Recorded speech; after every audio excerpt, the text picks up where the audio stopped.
Let's go down to Kokomo.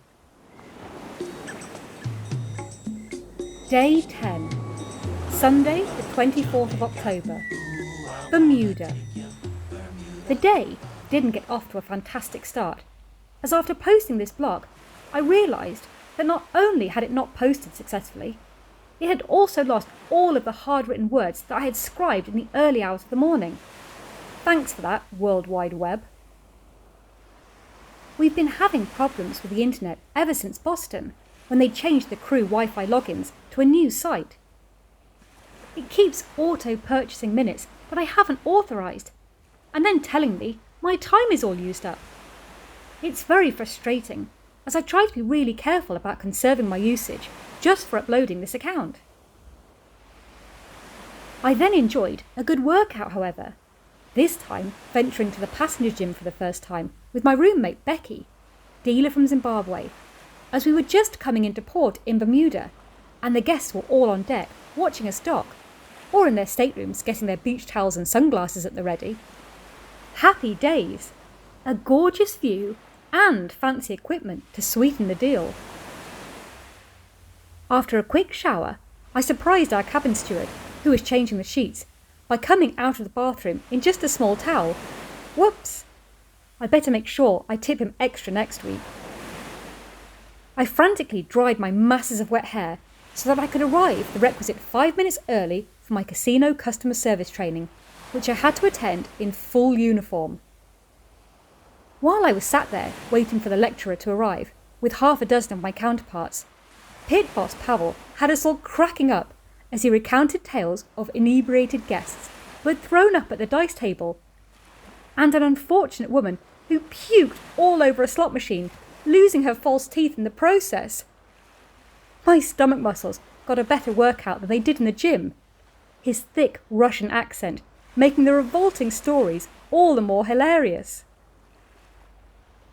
After about 10 minutes, we got word that training had been cancelled due to Grace, casino manager from the Philippines, ironically being sick herself. All dressed up and nowhere to go, I headed to the crew mess to have my breakfast/lunch/dinner. I have to make the most of finding food available, as earlier in the week I went 36 hours without eating anything but 2 bowls of dry Rice Krispies, as every time I went for a meal, service had finished, and there were just a couple of miniature boxes of cereal left out. NCL do provide milk, by the way, I just don't like milk. The food on offer today was delicious as always. I had spicy rice noodle salad and chicken with jalapenos, with some kind of cake for dessert. Yummy!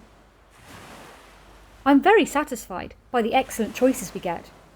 That might not be saying much coming from me, as I detest cooking and shopping, but I've never eaten so well and nutritiously in my life.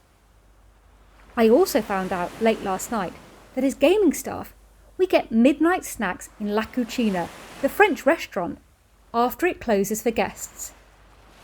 Large, fresh slices of mouth-watering melon, gatto and cranberry juice. I never got that in any casino in England. With training postponed, I took full advantage and changed into my bikini, with a trip to Snorkel Park Beach in mind.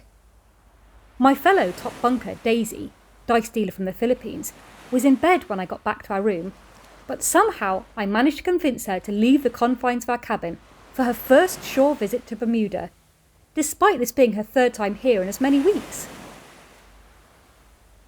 After checking the weather for the 15th time, she was worried it was going to be cold. She was finally ready and we headed to the gangway to disembark. Swiping my card, I exchanged a friendly greeting with the exit steward and started towards land. I then heard the words, "Leave denied," from behind me. Daisy's passageway to freedom had been blocked. It turns out that she was red flagged due to being in Port Manning, IPM, duty today.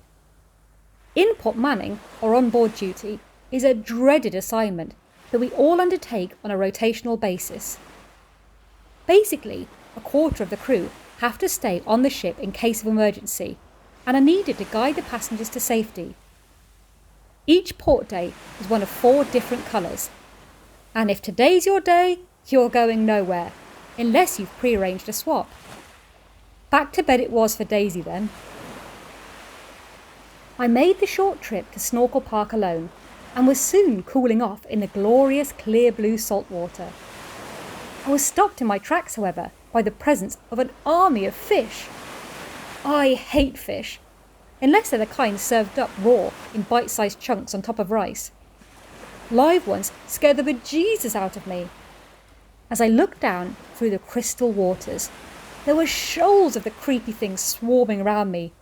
I immediately retreated to the safety of the shore. I really wanted to swim though. I've been fantasising about it all week, as I still haven't located the crew pool, despite it being the one on view on the webcam that is usually showing on our cabin TV. If you ever go online and see me in the pool, give me a cheer. Finally, I plucked up the courage to re-enter the water, my desire to swim out-battling my phobia of the sneaky aquatic creatures lurking in the water. It was worth it. I adore swimming, and what better place to do it than the warm sea? So while everyone else paddling in the ocean, snorkelling along, marvelling at the marine life, I resembled the Loch Ness Monster.